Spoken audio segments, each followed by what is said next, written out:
welcome to episode 46 of the Tea and Possibilities podcast. I'm Nikki and this is a podcast all about knitting, crochet and making all the things here in East London. You can find me in a variety of places online. I'm on Instagram at hippie_Nikki and I'm NikkiHippy on Ravelry. If you search for Tea and Possibilities under the groups tab on Ravelry, you'll also find our group right there.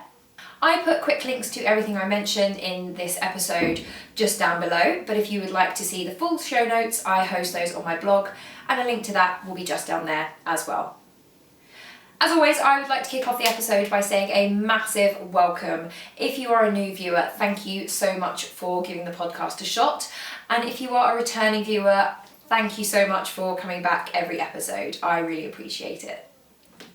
Today's tea is another green tea. I tend to drink a lot more green tea in the spring.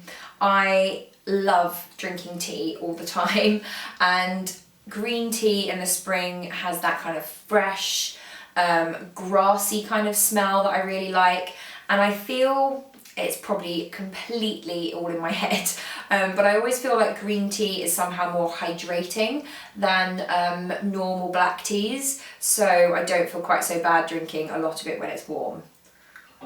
This is yet another one out of my tea adventure box. I have to say, I tend to keep them for this podcast because it's quite fun sharing them with you, and this is the China Jasmine flavour, so it's just green tea with jasmine. I've had a lot of green tea with jasmine before. It's one of my favourite flavours. It's the floral taste of the jasmine really cuts through the almost bitterness of the green tea, which I really like, and just makes it a perfect springtime beverage. So there's lots to cover before we dive into the podcast proper, and first up I wanted to reveal the winners of the Rena Cow.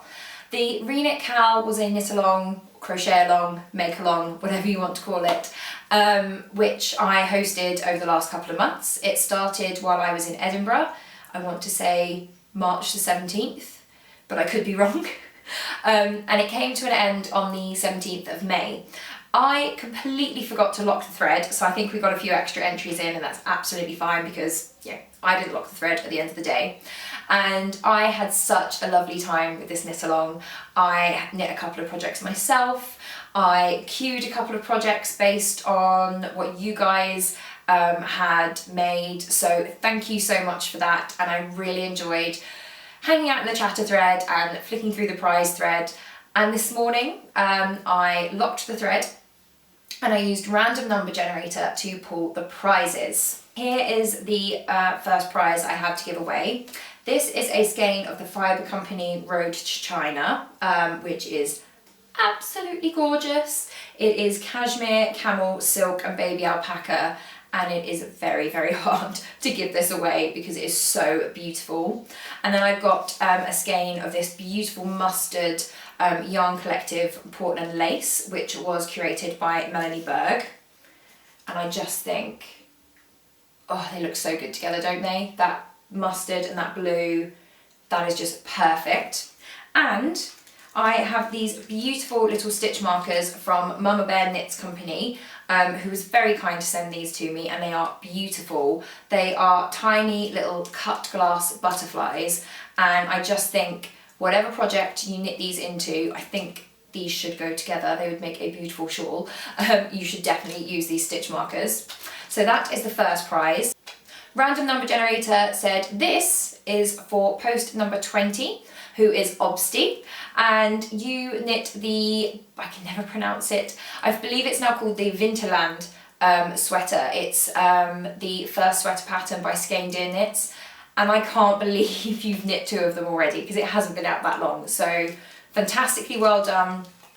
I hope you will love these beautiful, beautiful colours and these gorgeous stitch markers. You absolutely deserve it.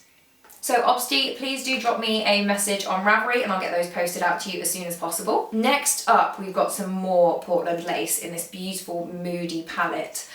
You've got two of these dark greys, but there's a lot of like pale grey in there as well. And I think that would make a gorgeous jumper. I really wish this was available in a heavier weight. And then you've got this purple, which is just, it's just stunning. It's so beautiful. And I put these together because again, I just thought they would make an amazing lace shawl. Obviously, you don't actually have to use these colours together. I just thought they looked fantastic together. And I love how moody they are. So yep, this is prize number 2 and random number generator called post number 5 for this one, which was CH91. Not sure how to pronounce that. So CH91. Please do drop me a message and let me know your address, and I will get these posted out to you as soon as possible.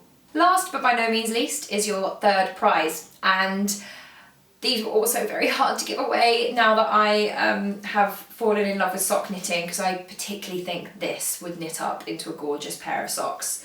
And actually, amazingly enough, Grundlevoll actually put a little swatch down the side so you can see how they'll knit up, which I really appreciate. These were won by post number 10, who is Vin Girl, and I think this is quite appropriate because I think your finished object that won was a pair of socks.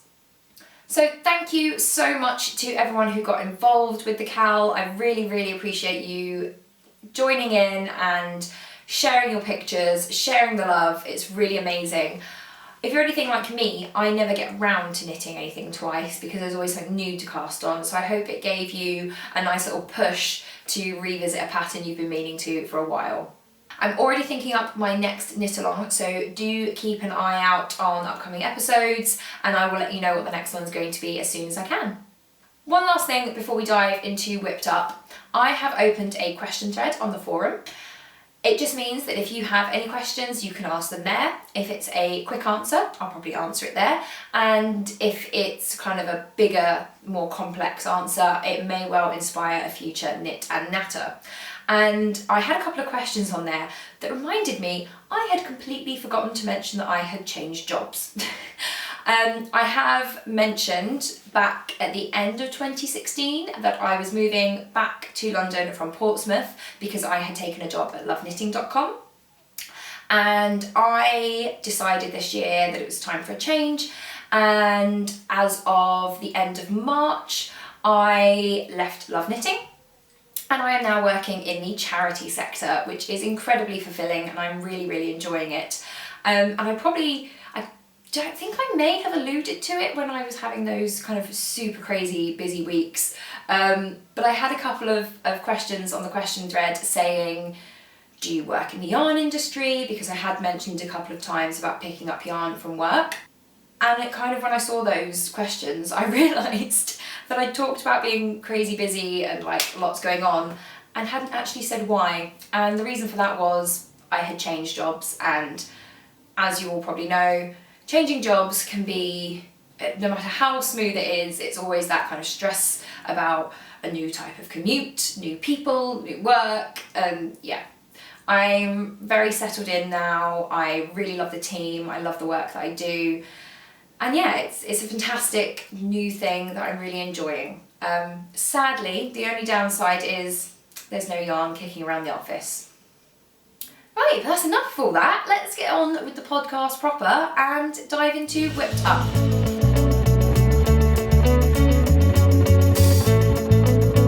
I have been on a bit of a finishing kick, particularly over this last week, and I'm very relieved to say that because I think I mentioned in the last episode and the one before that I have a lot of whips on the needles, and I'm trying not to worry too much about big things like my granny stripe and my Cozy Memories blanket, because those are background projects, you know, those are foundational.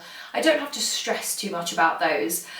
But I was casting on a lot and doing a little bit here and there and not actually getting much done. So I kind of dedicated some time to ticking some things off. And the podcast is a bit late because I was away in Cornwall for Rich's 30th birthday. We had a fantastic time, and I very deliberately only took 3 projects with me, even though we were away for almost a week, because I wanted to get some stuff done. And get stuff done I did. Why don't we start with a faux? Now I've been a bit cheeky and I've been wearing this since the top of the episode, so you probably will be completely unsurprised to know I have finished my colour affection. I worked on this in the car going down to Cornwall. I worked on it a bit while we were there, and I blocked it when I got home. I finished it off while we were watching episodes of The Terror and I blocked it as soon as I had finished it, pretty much. And yesterday I sat and watched the highlights of the royal wedding while I wove in my ends. And there it is. It is completely finished. I am unbelievably happy with this. I have to say, there were many points during this knit where I thought that I was not going to love this. This is the Colour Affection, I should say, by Vera Valimaki. It was knit as part of my Rena Cow. The first one I knit was for my mum for Christmas, and I wanted to knit it again for myself because I loved working on it. I wanted to knit it in my favourite stranded dye works colours, and I wanted to do the modifications.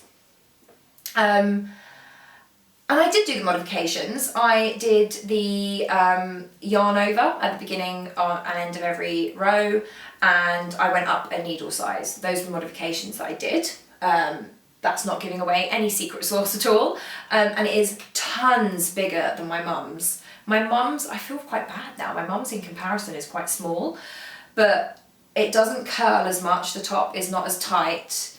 It does kind of wing slightly, but other than that it's completely straight and it's just beautiful. But yes, the reason why I questioned myself a few times is I'd gone up a needle size, it might be 2 needle sizes, and I remember getting to the section where you add in the 3rd colour stripe and thinking this is too airy, this is really bad, I should not have done this. But actually once it's blocked and all the stitches are beautifully bloomed and gorgeous, it just looks so light and airy. And a couple of times, because the modification for the yarn over is not in the pattern, a couple of times I forgot to do it or I did it in the wrong place. So there are a couple of like little gaps at the top. I don't know if you can see that, just there. I put a yarn over in the wrong place and it's made a little kind of eyelet. And I didn't spot that until I was like down here somewhere, and I thought I should rip back and correct that.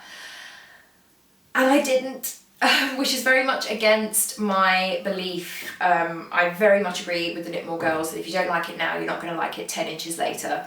But I thought, look, am I going to really notice that when I'm wearing it, really? And I don't. And I'm so glad that I didn't rip back.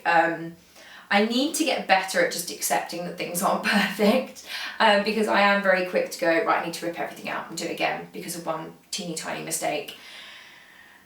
And that's quite demoralising. So yeah, I'm really glad I didn't bother with that because I never would have finished in time, and I really wanted to finish in time to, complete my own knit along. And it's just beautiful. It's just so much bigger than my mum's. So I've got, when I put it on, I'm just looking in the mirror to make sure I get it on properly.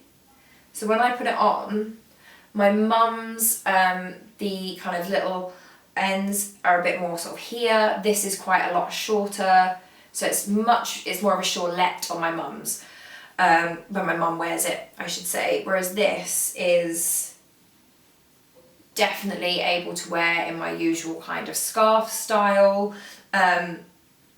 We're hoping to go for a holiday in Cornwall again in August, when hopefully the weather will be beautiful and blazing, and like I can wear it like this, during a hot evening, and just cover up my shoulders to protect them from the sun. Oh, it's just beautiful. And I have to say, the colours, I love this. This is Naive Watercolour. The grey stripe is First Frost and the pink is Pinata. And I have to say, when I started striping in the pink, I did have a moment of, oh no, I should have gone with one of her other blues or a darker grey. This pink was a mistake. And I felt that again. And then by the end of the stripe section, I was like, no, this pink is perfect. This pink is just, look at it, it's just gorgeous. And then I got to the end. And on the first Colour Affection that I knit, I actually didn't do the third colour on the border. I did the second because it was a punchier colour and I just liked it better. And I started knitting the pink border and I was like, oh, I should have done it in the grey. It would have looked so much better in the grey. And I'm really glad I didn't. Pink, particularly this pink, because it is neon and punchy and there's yellows and purples in there. I love it, but it's not my colour. I do not wear pink. I wear a lot of blue, as you can see. But this just lifts it. It is such a gorgeous colour. Oh, I just can't stop waving it around. I'm sorry, I just love this. So yeah, that is my finished object. That's my big finished object this week. Oh, it's just tidy my hair back up, put my scarf back on. Don't actually need it because it's absolutely beautiful outside today. It's so lovely and warm, but this is beautiful and I want to wear it. So, you know, what's a little bit of being overly warm between knitwear? But that was not my only faux this week. Oh no. Last night, again, while watching the royal wedding, I got an awful lot done during that wedding. I didn't watch it live. I came home after spending the day out with a friend and seeing Infinity War at last. And I thought, oh, go on, I'm going to watch the wedding. I hadn't intended to, and then I saw some highlights, got very tearful, and decided to watch the whole thing. And I got a lot done. I got my ends woven in, and I finished a hat. So this is another one of my hats that I'm going to donate at the end of the year. And this is the Smart Hat by Silja Divine, and it is knit in Willow Lark Woodland in the Army Green colourway, and it is in desperate need of a block because it looks really shrunken at the moment. I have put it on. I'm not going to put it on now because we all know how my hair goes, and it looks fine on, but it does need a block just to finish it off nicely, because at the moment it looks a bit squished. But it's a lovely, just ribbed hat, really simple. The yarn is gorgeous. It was so lovely to knit with. It's such a lovely rustic yarn. And it's going to be so toasty and warm, which is exactly what I needed it to be. I actually knit it a little bit longer than the pattern called for because I thought it would be nice to be able to roll up the brim a little bit more to keep your ears warm. So yeah, I would recommend. It's a nice simple pattern. It's a beautiful yarn. And as I've said before, I've got quite a lot in the orange. So what I'm going to do, oh, I need to weave that end in, don't I? It's another end to weave in. I'm probably going to do the Barley Hat by Tin Can Knits next. And I think I'm going to do that in the orange that I've got in this tweed, because I think that would be really squishy and gorgeous. And it's a lovely orange, which is nice and cheerful. So yeah, that is another one for my charity box. Next up, it's not a faux, sadly, but it is a hoe. First of all, I have got sock blockers because I knit socks now, guys. So I was able to justify getting a pair of these nice metal sock blockers from Loop. So yeah, these are awesome. I've blocked my blue tit socks. I'm actually wearing them right now because I was running around and my feet were getting a bit chilly on the cold floor. So yeah, this is my second pair of socks, and this is knit out of the Arnie and Carlos Regia Perfect, which I always think makes me sound Liverpudlian. Perfect. The ball band for this yarn has very clear instructions. It says pull from the centre, and then do your ribbing. When the first colour is finished, go into normal stocking net and do the leg. When that has finished, do the heel, etc. So you use the colours in the sock and the pattern to make you know, the right kind of length and things. Now, I didn't do that. I pulled, it was I think the night before we left for Cornwall, and I wanted to make sure I had a sock for the journey. And you know, I had a lot to do, I was packing, etc, etc. So I was a bit flustered. And when I went to cast on and I pulled the centre out, it came out like, you know, a massive tangle. And I started to unravel it and I just thought, what am I doing? There's yellow on the outside, I'll just start from the outside. Doesn't matter. And of course it does matter, because that meant I was knitting it backwards. So I started knitting, and when I was in the car the next day, I looked at it and I'd finished my usual 15. This is only my second pair of socks, but apparently my cuff is always 15 rows long. And I looked down and I realised I had a lot of pink left. And so I started grumbling. I started going, can you believe this? Like, if I do all of that, how long is my cuff going to be? Then I'm going to have to do a leg. It's going to be thigh highs before you know it. So I decided I would just follow the recipe that I had come up with my first pair of socks using the Meanwhile at the Castle videos, which meant that most of the leg was pink, and then I had the heel and the gusset all done in this kind of spotted cream, stripy section, and then more spots. And it was about halfway through the heel that I realised what I'd done. And by working from the outside, as I said, I'd started it backwards. So ridiculous. This was actually meant to be the leg.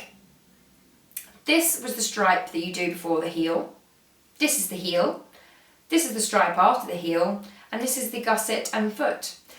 There's a lot of pink because that's the toe. And then if you need a longer foot, then you've got plenty to use before you hit the yellow.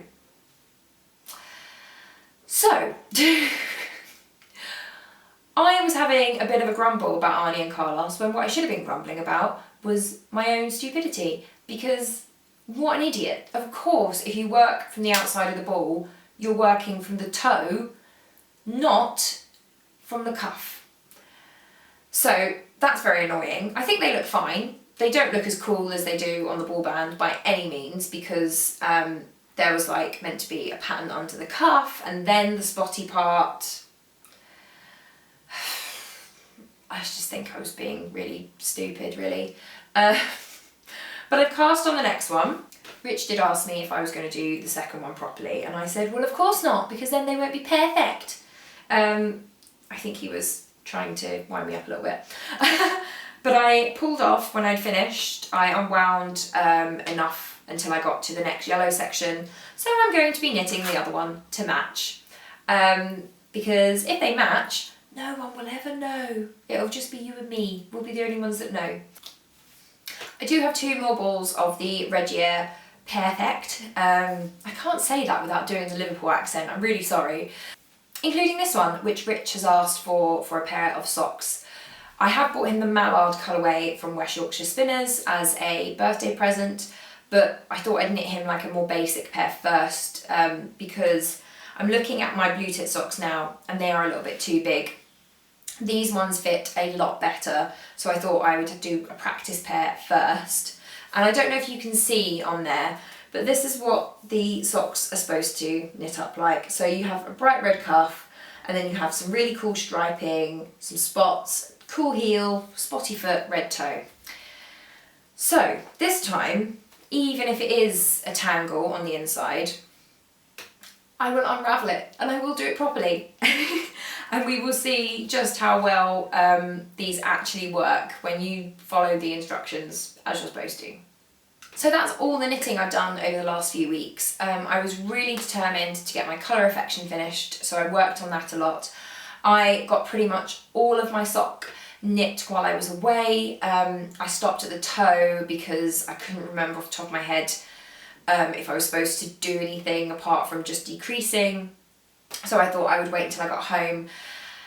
And then of course I wanted to finish my hat as well. So the finishing kick is going to continue because ticking off a couple of things on my Ravelry felt really, really good, and I want to get some more finished. So my plan over the next week or so, until the next episode, is to work on my mittens, my Selbo mittens, which have been woefully neglected because I got stuck into other projects, which for me is the danger of having too many because then things get neglected. So I'd really like to finish those.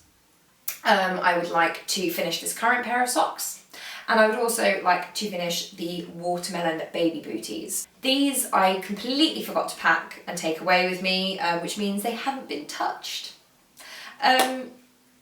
Which is a bit concerning because said baby has already turned 1.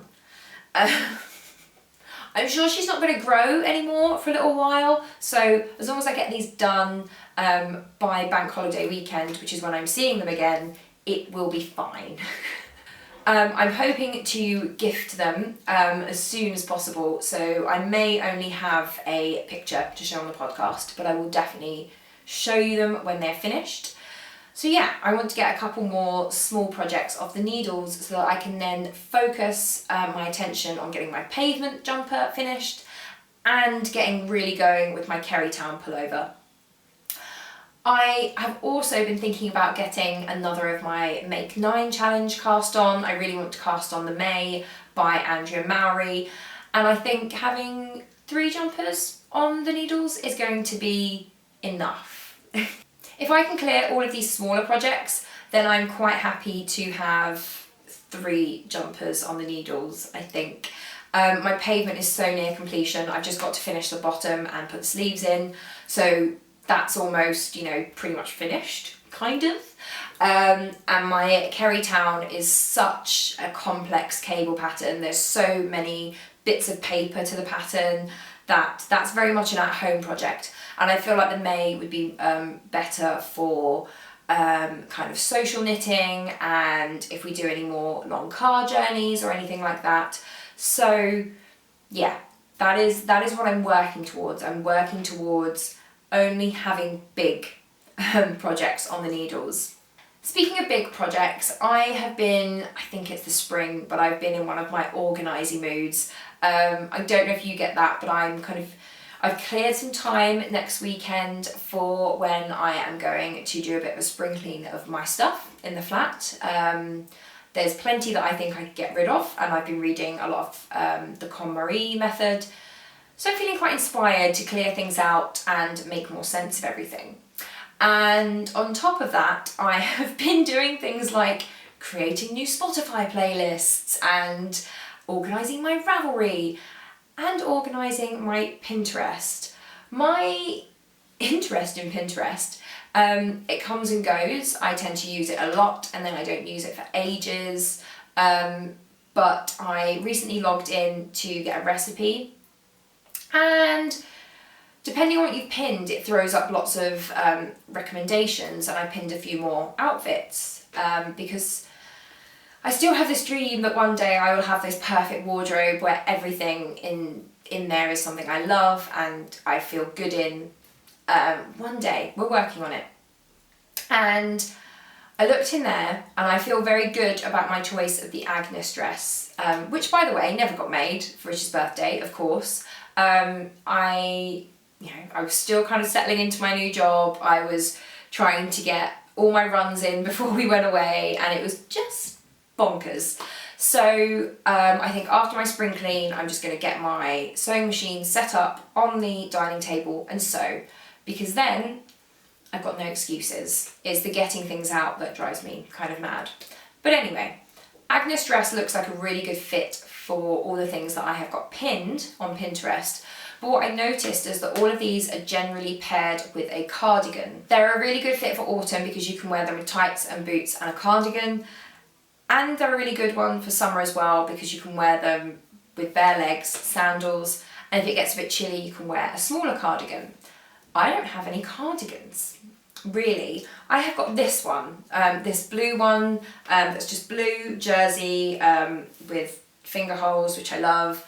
And it's nice and waterfally, it's got pockets, and my mum got me this for Christmas and I love it. I live in it. It's so comfy. But I want a knitted version.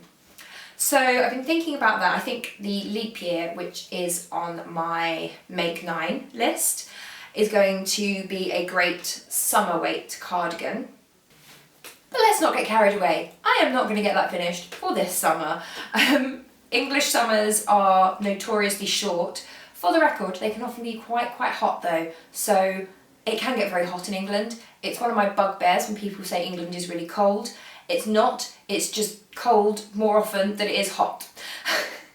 But it's not going to get done in time for our August holiday, for example, because I do want to finish the ones that are currently on the needles, and I'm not entirely sure what I want to knit it out of yet. But I do think that's going to be a really great addition to my wardrobe. But what my Make 9 is missing is something that I have spotted over and over and over again on the outfit posts that I have pinned on Pinterest, and that is a big cardigan. I love this cardigan. I live and die in it. It's just a plain cotton jersey one that my mum got me for Christmas. It's got thumb holes, it's got pockets, it's nice and loose. It's like a kind of waterfall style, so you can wrap it around you. And I want something like that, but I want it to be warmer and knitted, obviously. And what I'm picturing is having like a host of little ditzy print Agnes dresses, and then a chunkier weight cardigan that's sort of maybe below the bum. I think is a good length for those kind of cardigans, with nice long sleeves, and they're just chunky, and you know, they look warm, they look cozy, and I'm picturing it in a kind of brick terracotta or a green, like a really good autumnal, a kind of foresty colour. And I'm thinking I want cables. So I'm thinking it might be a Michelle Wong that I want. I've never knit a Michelle Wong, so that's kind of scary because she is the cable queen. So yeah, I am looking to cue one of those. Whether it will get started this year, I don't know, but I do think it would be a really fun kind of autumn winter project to be working on. Maybe I'd get it finished in time for Christmas, who knows. But yeah, I think Pinterest is a fantastic way of figuring out what you want and where your gaps are, because I just scrolled through my wardrobe inspiration board on Pinterest and there was so many there was just so many common denominators. It was all kind of ditzy print with cardigans and layers. For the summer, there was lots of like cute little embroidered tops with long skirts. So I know what I need to get. I know what I need to get, and I just need to get working on it. So if you're not sure what you want to put into your wardrobe, if you're not sure what your next knitting project needs to be, I recommend using Pinterest because, as I've said before, I knit the Andy Satterland Hortensia cardigan, which was a cropped cardigan with slightly looser sleeves, and it was gorgeous. It was a fantastic pattern. I don't wear that kind of thing anymore. I just really liked how it looked in the pattern, and I didn't love it on me. I didn't love it in my wardrobe. So I think I'm going to do a lot more kind of research, really. I'm going to do a lot more kind of skimming through that board and going, what is it I want? What do I really, really want? That's the Spice Girls, isn't it? What do I really, really want? Oh dear, it's the heat, guys. It's a beautiful spring day. Spring madness has descended. But yeah, that's kind of my thought knitting for the week. I do a lot of thought knitting. I do a lot of thinking about what I want to make next, when I am on the train, when I'm having a shower. I get a lot of thought knitting done. If only I got as much real knitting. But now let's move on to knit and natter.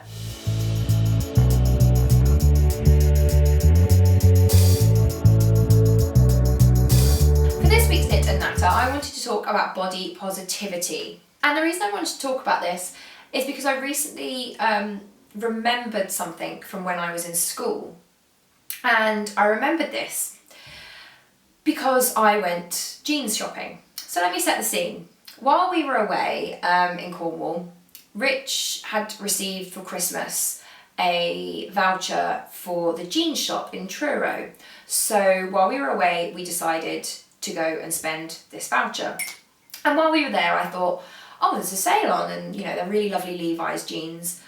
I'm gonna go and buy some. And I have really wanted not to buy any clothes this year. I wanted to make them all. But ultimately, I haven't yet made anything, let alone a pair of jeans. And I love jeans. They're really easy to wear. They're a good wardrobe staple. and mine were literally falling apart. There were holes in them, so I decided to get myself a good pair of jeans. Now, I picked up my usual size, and I've been running a lot, so they were a little bit too loose, and so I went out and asked the guy what other sizes they had, and he gave me 2 smaller sizes so I could see which fit better. And one of the sizes was perfect, and one of them was a tad too small. And because it was a tad too small, I had a little bit of what is rather sweetly named Muffin top. And it just took me straight back to being 14. And when I was 14, I remember this so vividly, I went shopping with my mum and my nan, and I found this outfit. And you know when you're a teenager and you've got no money, but you catch your mum in a good mood and she likes what you've chosen and you love it too, and it's this perfect storm and she buys it for you. And this outfit was this tiny little pink t-shirt that was an advert for cherry pie at a diner, back when that kind of thing was really trendy. And this little pair of like grey trainers that were slip-ons, so they were like lower at the back than at the front. I feel like they were cool at the time. They might not have been, I wasn't a cool person. And there were these pair of jeans. And this, up till then, I just worn like jeans from Tesco or wherever. Like, I don't remember them being particularly cool. But this pair of jeans, I think they were like Dorothy Perkins or Miss Selfridge or somewhere trendy. And I remember they were super dark denim. I'm looking down at my current jeans because my tastes have not changed that much. I prefer dark blue jeans to light blue jeans. But these were like super, super dark, super saturated with like really, really high contrast stitching on them. And they were very, very slim fitting, as was the trend in the early 2000s. They were very low rise. I much prefer a hair waist these days. And they were they boot cut or were they slim fit? That doesn't matter. But I put them on and I just felt amazing in them.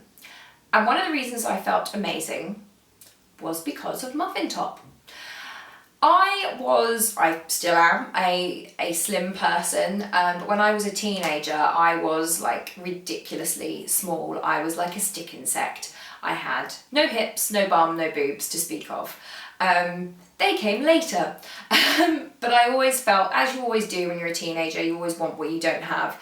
And despite the fact that I was very, very, very slim, I would look at girls who had curves with a great deal of envy. And I felt very childish because I didn't have a figure as I thought. And I remember feeling fantastic in these jeans because they did fit, but they gave me a slight muffin top because they were very, very low rise, and anything that low rise is always going to pinch. And I was fairly small, and I had this kind of little muffin top just over my jeans, and I felt really, really good. And I was like 14, 15, and I felt like I'm really like, this is really hot, like it's really cute that I've got this, because it gave me that feeling, this is so embarrassing, but it gave me that feeling of having curves, of being voluptuous, which was what I wanted to be, mainly because that's what I wasn't. And it made me feel really, really good about myself. And I remember having this outfit on, and I'd put it on when I went out with my girlfriends at the weekend, and I felt really good in it. And a couple of months later, I was in the library or somewhere, and I remember some girls in my year looking at a magazine. And it was one, I can't remember what magazine it was, but it was one of those that kind of circles all the like problem areas that celebrities have. And I remember they were looking at something, and I can't even remember what celebrity it was, but she had on like a bikini, which, rather like my jeans, cut into her hips a little bit and gave her a little muffin top. And I remember them saying, "That is disgusting, look how fat she is." And this is a celebrity, so this person was probably, you know, incredibly toned, incredibly fit, but just, you know, naturally the clothes she was wearing you know, cut in a little bit, not even that much. And I remember the feeling of horror, of going, oh my God, that's not good. This whole time, I thought that was really cute and really sexy and, you know, a desirable thing. And actually, that's a bad thing. This thing that I'd been looking in the mirror and feeling really good about, oh God, I should not be feeling good about that. That's really embarrassing. And I loved those jeans and I didn't want to get rid of them. And I did still wear them, but I always made sure after that I wore a t-shirt that was long enough that it kind of went down to mid-hip, so it completely covered the top of my jeans and didn't show off that area that before I'd been, you know, so proud of and felt so good about. And I just remembered that when I was wearing these jeans in this changing room. And I just thought, wow. I have to say that to a certain extent I have escaped a lot of that kind of this is what you should look like-ness, because I never read fashion magazines or anything like that, and neither did my family. So those weren't in the house to say this is what you should look like, this is what normal should be, this is wrong, highlighting cellulite and things like that. So I never had that. So to a certain extent I have escaped it, but you can't escape it completely because the world is set up to tell women in particular what they should look like, what the ideal is. And the same is true for men. It is, I think, more insidious and more demanding of women, but it is true for men. They have something quite similar, and I'm sure if we ask them, they would say they often feel quite small compared to the ideal that is on the television, in films and in magazines for them.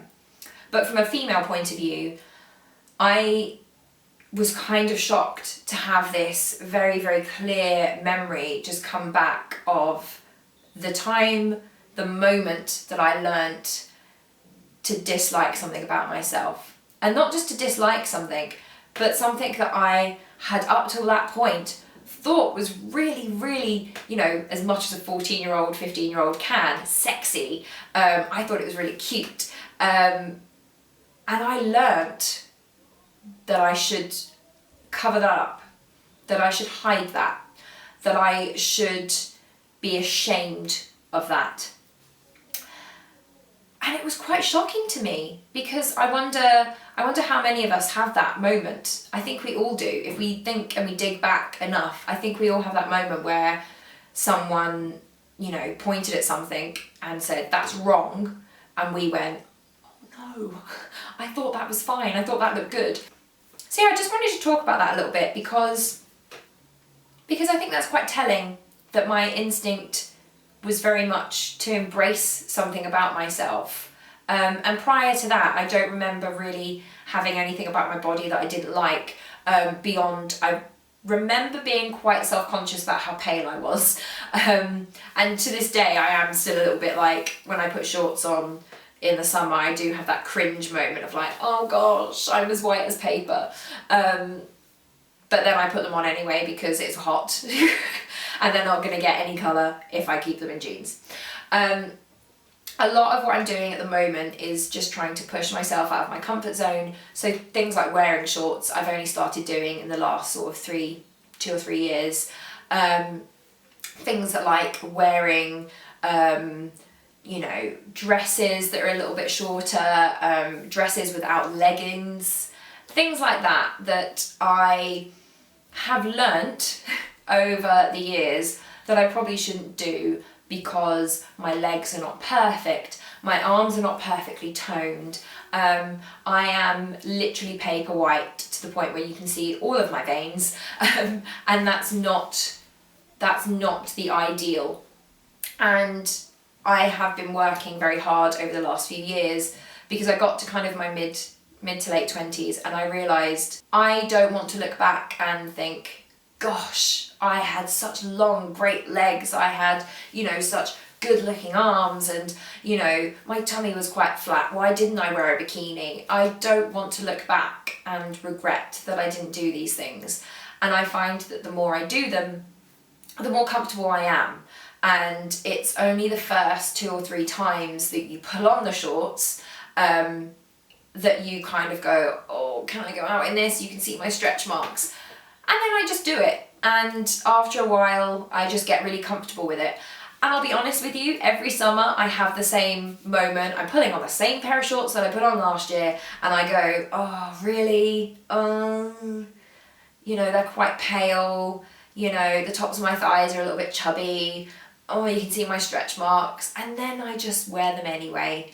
And that is not easy. It is something I've had to work on. It's something I didn't do from the age of about 16, gosh, probably earlier, until about the age of 26, 27.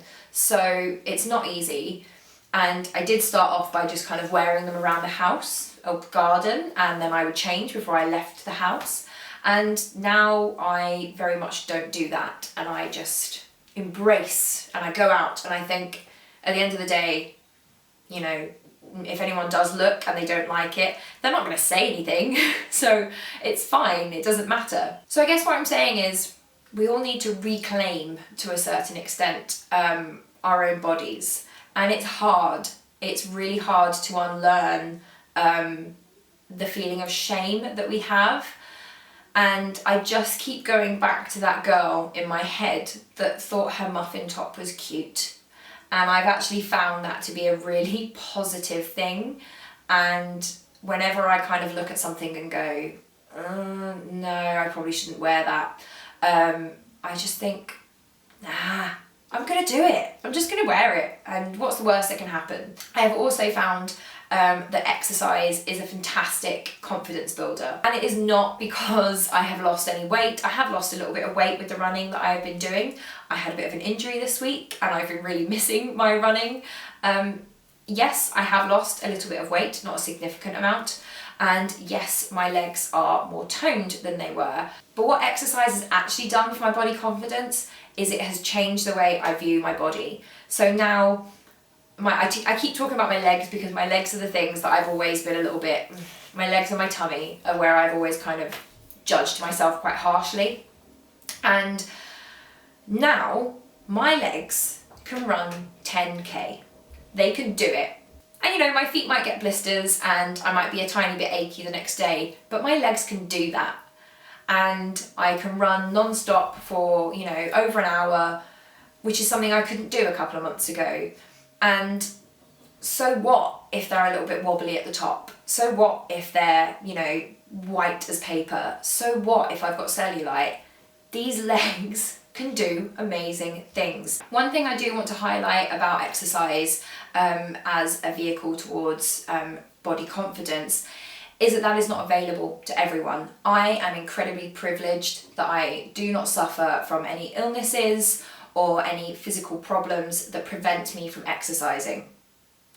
I am aware that there are so many people out there that are unable to exercise for many different reasons, and you know, exercise is not available as a vehicle for body positivity to everyone. I think there are so many ways to feel good about your body, whether it is making your own clothes and, you know, choosing shapes and fabrics and cuts that really, really flatter you, being able to make things to your measurements, because we aren't all the same cookie cutter sizes that you get in the shops.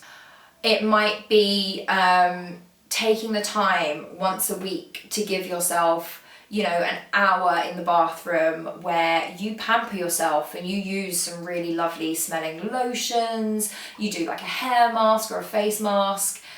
It might be something as simple as dressing up to go to the shops. There are so many ways that we can treat ourselves. And I do think that while I find exercise has really changed the way I look at my body, because it's suddenly, my body is not something that has to look a certain way, my body is something that can do things. I think a really, really important thing when it comes to body confidence is treating yourself like your own best friend.